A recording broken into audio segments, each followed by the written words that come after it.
Welcome student again in my YouTube channel.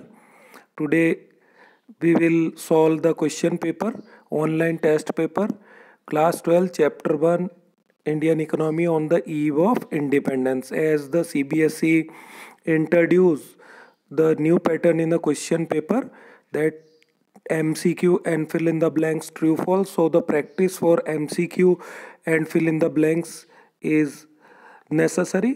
So it is an online test paper. The student did well in the paper, but the student who didn't take part due to some reason, then here is the question paper again with their solution.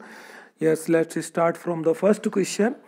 The first question: which sector of Indian economy is in infant stage at the time of independence?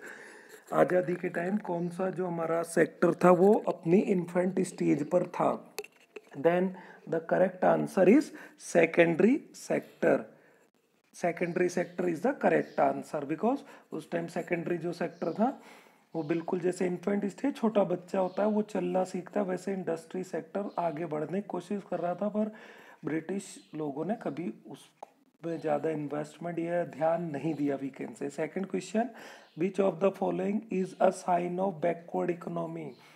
ये सबको पता है at the time of British rule Indian economy was the backward economy. तो backward economy का sign क्या होगा? चार option है: high birth rate, low birth rate, low death rate, all. तो high birth rate is the correct answer क्योंकि British time में high birth rate था, आपने डेमोग्राफिक प्रोफाइल में पढ़ा था.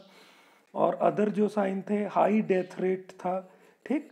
तो लो बर्थ रेट तो कभी नहीं था. तो ये जो दो ऑप्शन है ये आपके गलत होंगे, तो इसका मतलब ऑल वाला ऑटोमेटिक गलत हो गया. First option is right. Third question: which sector of Indian economy showed bleak growth at the time of independence? Independence के टाइम तीन सेक्टर इकोनॉमिक होते हैं: प्राइमरी, सेकेंडरी, टर्सरी. कौन सा सेक्टर ब्लीक ग्रोथ में था? Then it is secondary sector, ठीक.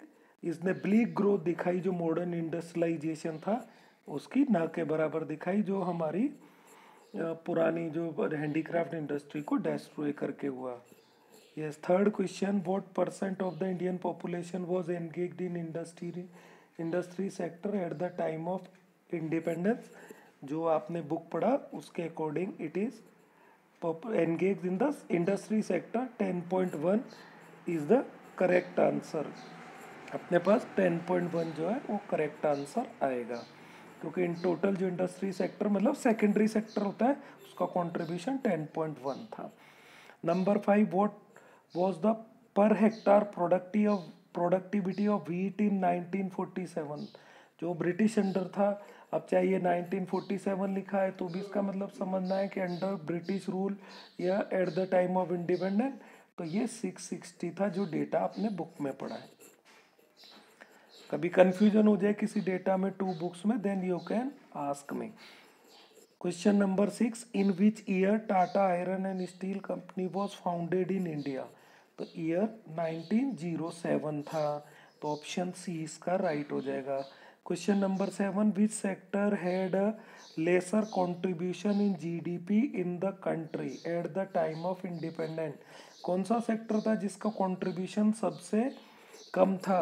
Sometime student confuse in this, उनको ऐसा लगता है सेकेंडरी का था या टर्सरी का था. उस टाइम टर्सरी सेक्टर तो था नहीं, but still the answer is secondary sector क्योंकि सेकेंडरी सेक्टर का 10.1 डेटा था और टर्सरी का 17 पॉइंट समथिंग, और प्राइमरी सेक्टर तो वैसे ही 72 था. तो यहाँ आपको टर्सरी और सेकेंडरी में कंफ्यूज हो जाता है, तो गो विद योर डेटा.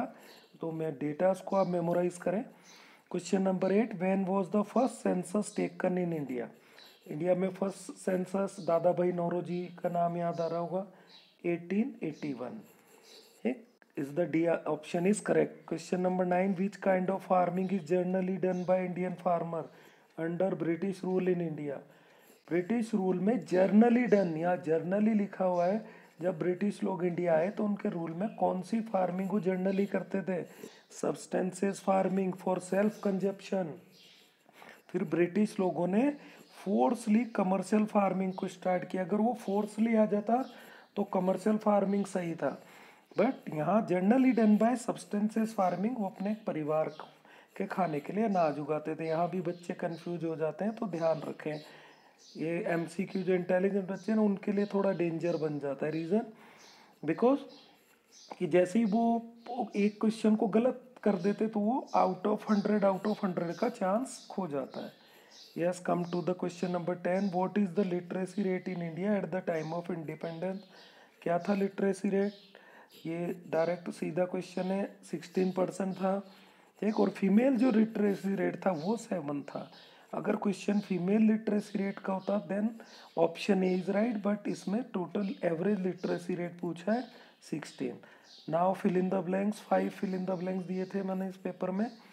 तो फर्स्ट है इन डेमोग्राफिक ट्रांजिशन ब्लैंक है जगह is known as the year of divide. तो ये सबको पता है, ईयर 1921 था। ये सब बच्चों का राइट था। Number second, India's foreign trade under British rule was in. Foreign trade कैसा था? सरप्लस था। ये भी इजी क्वेश्चन है। डेफिसिट तो अभी करंटली हो रहा है। अगर करंटली देखेंगे 2018, 19, 12 जब भी देखेंगे तो फॉरेन ट्रेड हमारा डेफिसिट में जाता है। तो ब्रिटिश टाइम पे सरप्लस था, बट उस सरप्लस इनकम को इंडियन इकोनॉमी के डेवलपमेंट पे ब्रिटिश गवर्नमेंट ने कभी स्पेंड नहीं किया। वो अपने एडमिनिस्ट्रेशन वाले जो एक्सपेंसेस थे या वॉर टाइम एक्सपेंसेस उनको पूरा किया करते थे। Number third, positive side of British rule in India is. अब पॉजिटिव साइड क्या था? डेवलपमेंट ऑफ पोर्ट और डेवलपमेंट ऑफ एग्रीकल्चर। एग्रीकल्चर तो देखो बैकवर्ड था, बिल्कुल कुछ नहीं किया है, पढ़ा है। तो development of port for the foreign trade switch canal की तरफ से। सो development of port is right answer. ऊपर सरप्लस राइट था, मैंने सर्कल ही किया था। नंबर 4, आफ्टर ब्लैंक दिया है India's population showed alarming fact.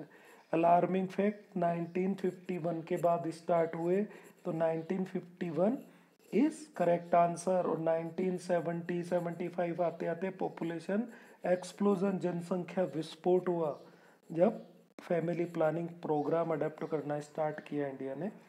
The last one is economy which shows no increase in per capita income. ये इंपॉर्टेंट क्वेश्चन है, बच्चे कंफ्यूज हो जाते हैं। अगर पर कैपिटा इनकम में कोई इंक्रीज नहीं होता then it is stagnant economy. वो स्टेगनेंट इकोनॉमी होती है। कई बच्चों को कहना है सर बैकवर्ड इकोनॉमी भी करेक्ट है, but it is not right, because backward economy का साइन पर कैपिटा इनकम होता है, बट जब पर कैपिटा इनकम बढ़ना बिल्कुल कम हो जाए तो स्टेगनेंट इकोनॉमी होती है। Here I want to tell you, in India Mughal जो रूल था after the death of Akbar the great, continuously per capita income India में डाउन होता गया। सम जो इकोनॉमिक्स थे do not accept that it is due to the British policies, but Britishers are completely fail to stop it, to increase it. वो इसको increase नहीं कर पाए, बट ये अकबर द ग्रेट के टाइम से ही डाउनफॉल होना चालू हो गया था और कंटिन्यूसली ये लो लेवल पे रहा, बिल्कुल बढ़ा नहीं। That is why the stagnant economy is correct answer here. Okay, I hope you enjoyed the online test. Let's meet in the next online test on the next Sunday. Best of luck.